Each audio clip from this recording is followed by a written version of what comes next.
మన మధ్య నివసిస్తాడు. దేవుని నివాసం మనుషులతో ఉండడం అంటే సామాన్యం అనుకుంటున్నారా? సామాన్యమా? దేవుని నివాసం మనుషులతో ఉండడం అంటే సామాన్యం అనుకుంటున్నారా? దేవుడు వచ్చి నీతో ఉండడం అంటే సామాన్యం అనుకుంటున్నావా? దేవుడు ఎవరిలోనికి వచ్చాడు, దేవుడు వచ్చి పోనకం వచ్చిందని దేవుడు మాట్లాడుతూ ఉండడం అంటే సామాన్యం అనుకున్నావా? నీలో పరిశుద్ధత దేవుడు చూసేది ప్రథమముగా.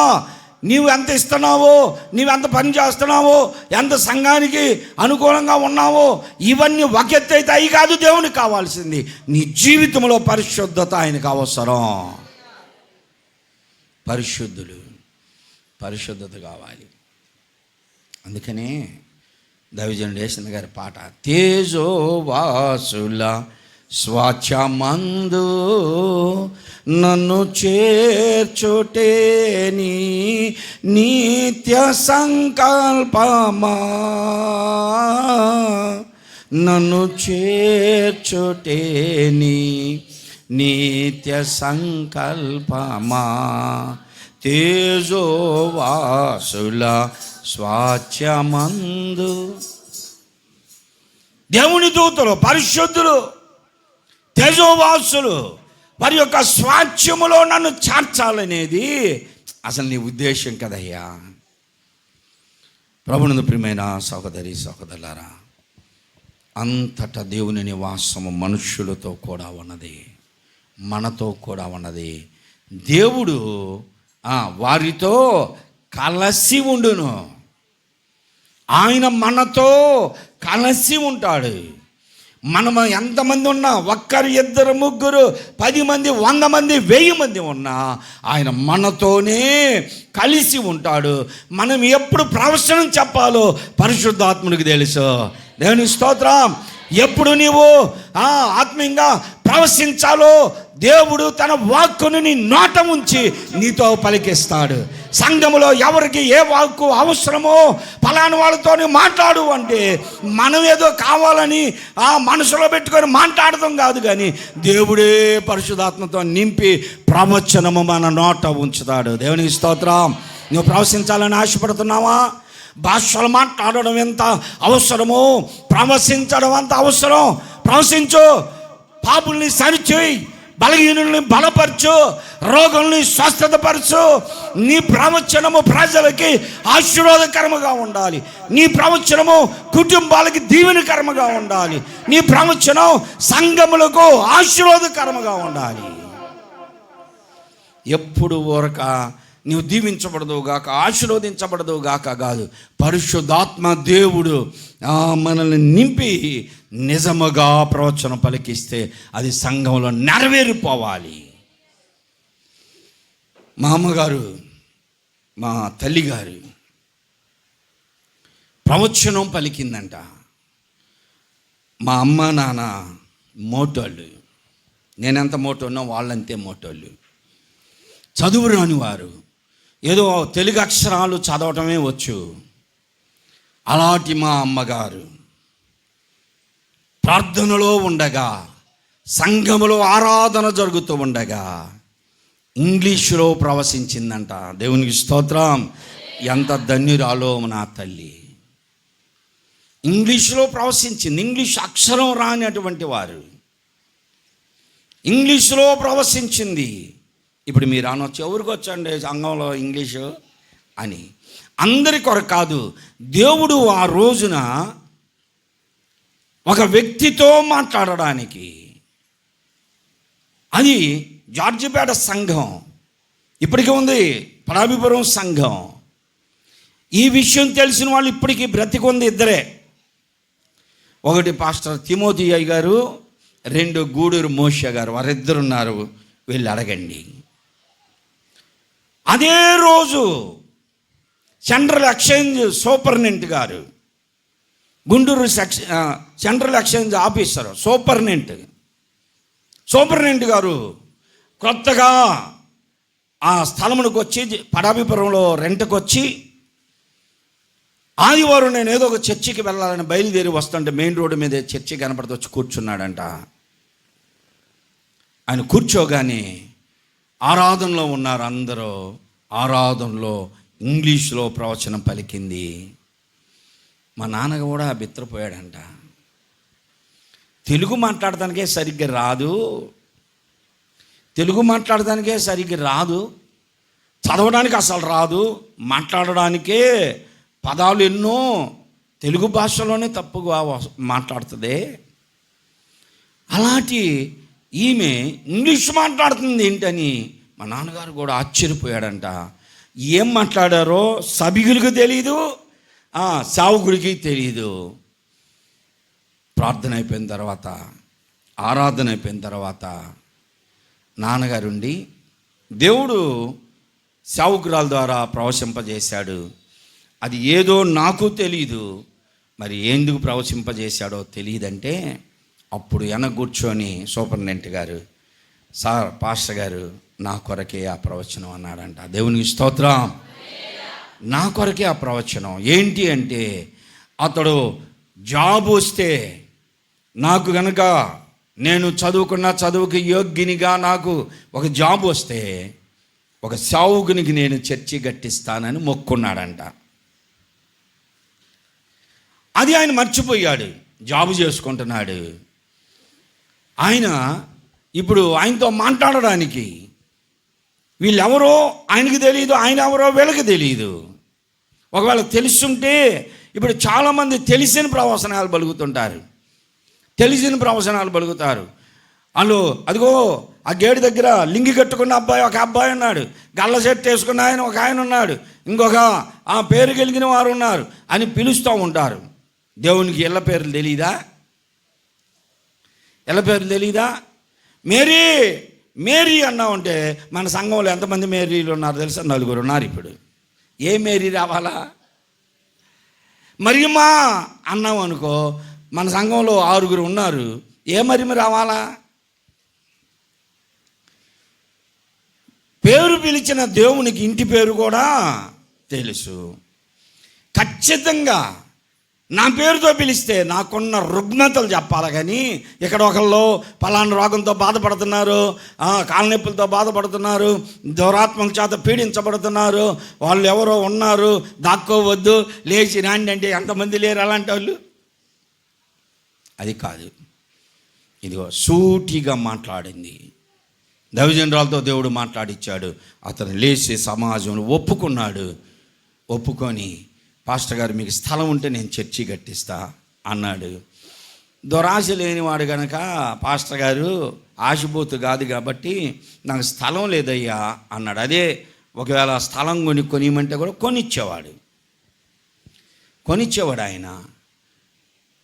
అనమి గారు అప్పుడు మినిస్టర్గా ఉన్నాడు. ఆయన దగ్గరికి పోయినా కానీ ఎక్కడో దగ్గర స్థలం చూపించేవాడు, అతను చర్చి కట్టించేవాడు. ఆశ లేదు, అదే పద్ధతులు మమ్మల్ని పెంచాడు. నేను కూడా ఆశ లేకుండానే బ్రతుకుతున్నా. దేవుని సన్నిధానంలో చెప్తున్నా, దేవుడు నా మాటలన్నిటిని కూడా ముద్రిస్తాడు. ధనము అన్నిటికీ అక్కడికి వస్తుంది, కానీ ఆశబోతుగా నేను పాతకట్లేదు. అలా సంపాదించుకొని చేసుకోవాలనుకుంటే ఎన్నో రకాలుగా చేసుకోవచ్చు, అవసరం లేదు. దేవుడు నీతో మాట్లాడడానికి, నీతో పలికించడానికి, నీతో ప్రవశింపజేయడానికి, నీతో భాషలు మాట్లాడించడానికి దేవుడు ఎల్లప్పుడూ సిద్ధమే. కానీ నీవు సిద్ధమా? జీవితంలోనే మార్పు లేదు, నీ మాటల్లోనే మార్పు లేదు, నీ ప్రవర్తనలోనే మార్పు లేదు. ఎలా దేవుడు నీతో ప్రవచనం పలికిస్తాడు? ఎలా నీతో భాషలు మాట్లాడిస్తాడు?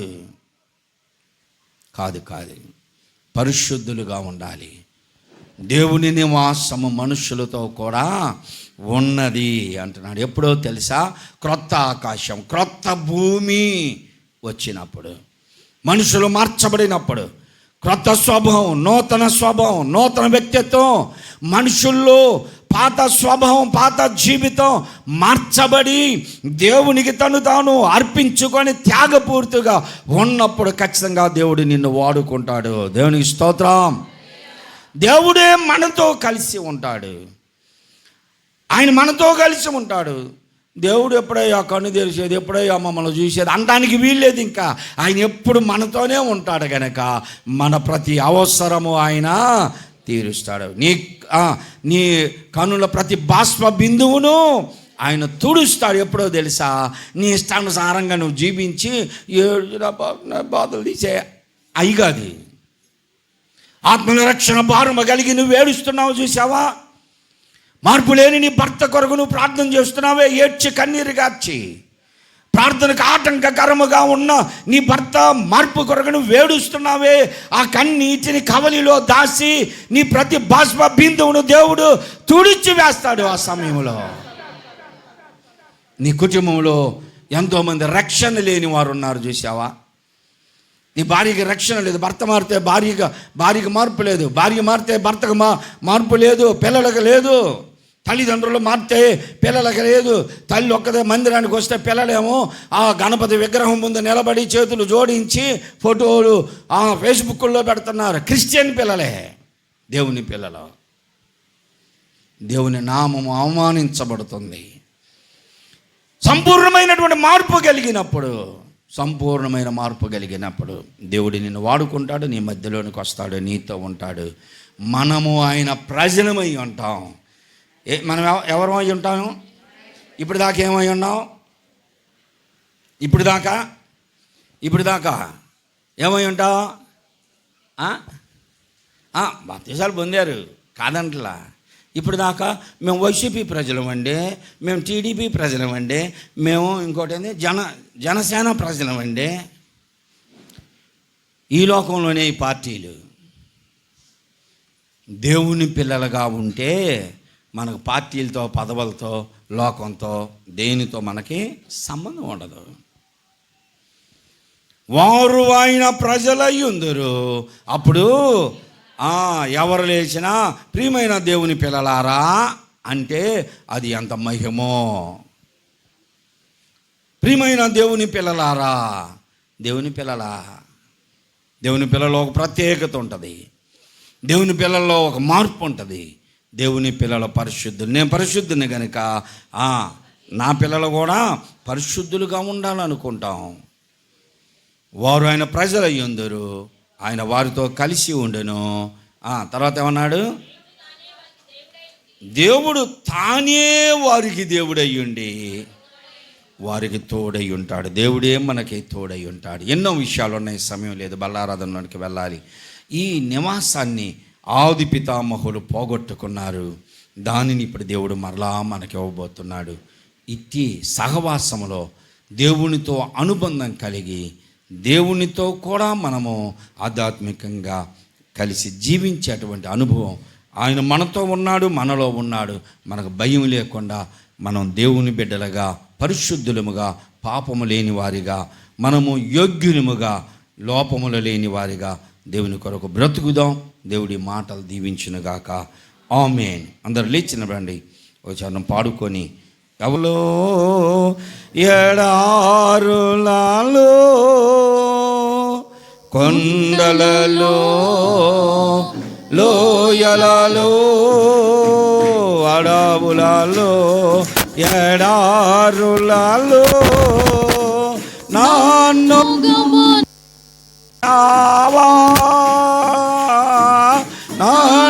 నడిపించిన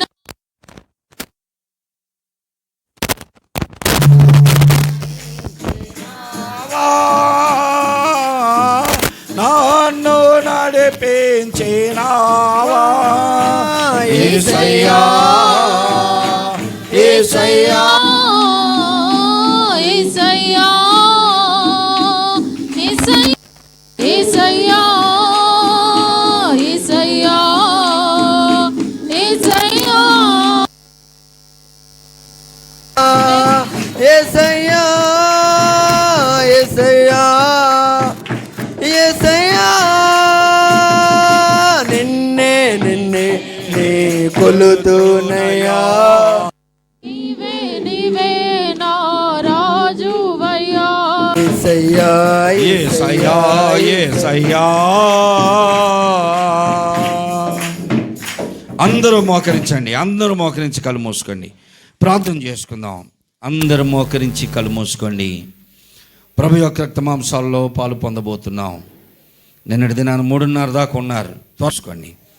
ప్రేమ నమ్మకములు గల మా పరలోకపు తండ్రి, మీ ప్రియకుమారుడు మా రక్షకుడైన యేసుక్రీస్తు పరిశుద్ధ నామంలో ఈ మధ్యాహ్న కాల సమయంలో మా ప్రభువా మీ పాద సన్నిధానంలో చేరి ఈ రీతిగా మిమ్మల్ని స్తుతించడానికి మీరు ఇచ్చినటువంటి మంచి సమయమును బట్టి మీకు వందనాలు, స్తోత్రాలు స్తోత్రాలు స్తోత్రాలు స్తోత్రాలు నాయన.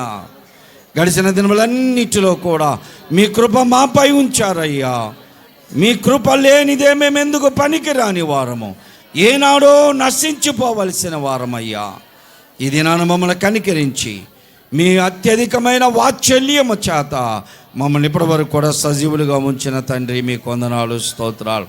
మా రాష్ట్రంలో పలు జిల్లాల్లో పలు ప్రాంతాల్లో ఎన్నో భయంకరమైన వాతావరణ అననుకూలత పరిస్థితులలో ఇబ్బందులు అనుభవిస్తున్నటువంటి ప్రజలు ఉన్నారయ్యా.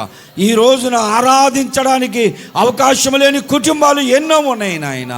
వేదన, రోదన, మరణము వారి గృహాల్ని తాకింది నాయన. మాకైతే అలాంటి మరణము మా కుటుంబాలని సమీపించకుండా చేసినందుకు వందనాలు, స్తోత్రాలు. మా హృదయాలు నిత్యానందమ్మ చేత నింపినందుకు వందనాలయ్యా. మా సంఘములో ప్రతి కుటుంబాన్ని మీరు క్షేమముగా ఉంచినందుకు వందనాలయ్యా. వాక్యము ద్వారా నాతో మాట్లాడావయ్యా. నన్ను దర్శించిన దేవా మీకు వందనాలు, స్తోత్రాలు. ఇప్పటి నుండి దేవుని నివాసము మనుషులతో కూడా ఉన్నది అన్నావు నాయన. నీ నివాసము నాతో ఉంచయ్యా. నీ నివాసములో నేను కూడా ఉండినట్లుగా సహాయం దయచేయండి. పరిశుద్ధుడైన దేవుడు మనుషుల మధ్యలో నివసించడం అంటే అది ఎంత ధన్యతో కదా తండ్రి. అంత ధన్యునిగా నన్ను ఉంచండి అయ్యా. నా జీవితమును మార్చిన దేవుడు వినాయన. పరిశుద్ధునిగా, పవిత్రునిగా, నిష్కలంకునిగా, నిర్దోషిగా క్రీస్తు స్వరూపము నా యందు ఏర్పడు వరకు నాయన శిల్పకారుని చేతిలో శిల్పము వలె చెక్కబడుతూ ఉన్నాను నాయన. ఆర్థికపరమైన ఇబ్బందులు కావచ్చు, అనారోగ్యములు కావచ్చు, శోధనలు కావచ్చు, ఏ విధము చేతనైనా నన్ను చెక్కండి నాయన. నాలో మీ రూపము వచ్చే వరకు నా చేయి పట్టుకొని లేవనంత నడిపించండి మరి అయ్యా. నాతో ఉండమని అడుగుతూ ఉన్నాము నాయన. వారు ఆయనకు ప్రజలయ్యిందురు అంటున్నావు. అవును తండ్రి, నేను నీ స్వాస్థ్యము నాయన. నేను నీ స్వాస్థ్యము.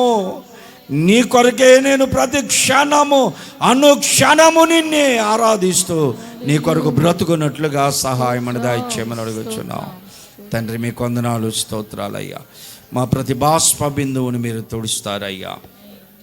మనుషులు ఒకవేళ హేళన చేయవచ్చు, మేము దుఃఖంలో ఉండగా మమ్మల్ని నిందించవచ్చు, మేము బాధల్లో ఉండగా మమ్మల్ని తృణీకరించవచ్చు, మా కష్టాల్లో మమ్మల్ని చేయి విడవచ్చు అయ్యా. ఎన్నడూ చేయి విడవని దేవుడి వినాయన.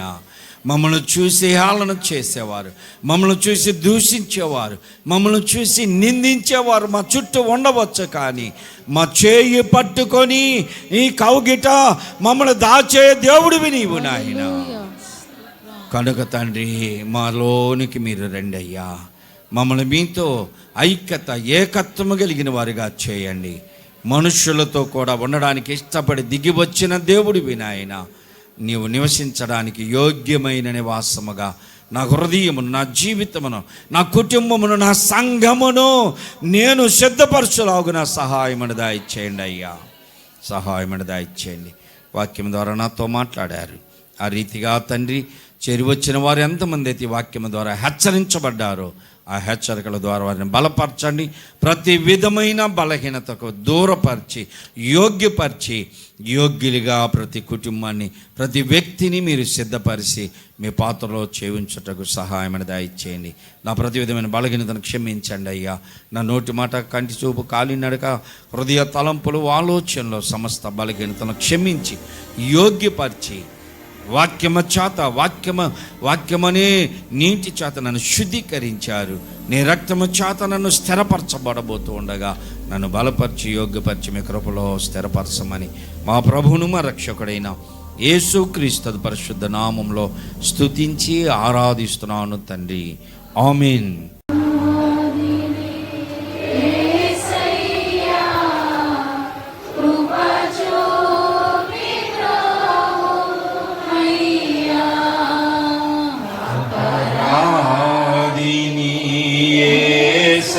అయ్యా కృప చూపి బ్రోమయ్యా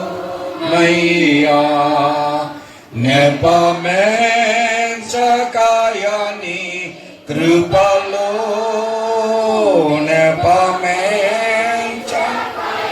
నీ కృపలో అపరాధములను క్షమించు అపరాధములను క్షమించు అపరాధములను